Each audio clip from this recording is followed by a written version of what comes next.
Sa aeroplano na kami. Pa-take off na kayo. Pa-take off na. Saan daw ho kayo dadalhin? Sa impyerno. Sino ho ang kasama ninyo ni dating President Duterte? Hindi ko kilala. Kayo nung dalawa lang ho, wala ho kayong kasamang pamilya, wala kasama ibang abogado? Wala. Hindi sinasabi kung saan. Pinuwersa ba kayo? Pinuwersa ba si Pang... Kasi kanina, nabudol din kasi sinabing may kasamang mga abogado. Hindi pa kami pinayagan. Ngayon, sinasabi ko na may TRO na, ayaw pa nilang maniwala. Aha. Pakisigaw na lang dyan. Opo. Pinuwersa ba ang dating Pangulo para maisakay sa eroplano? Ano pa ba tawag doon?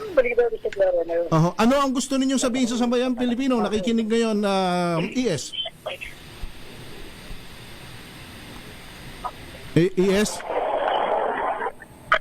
Hello? Secretary?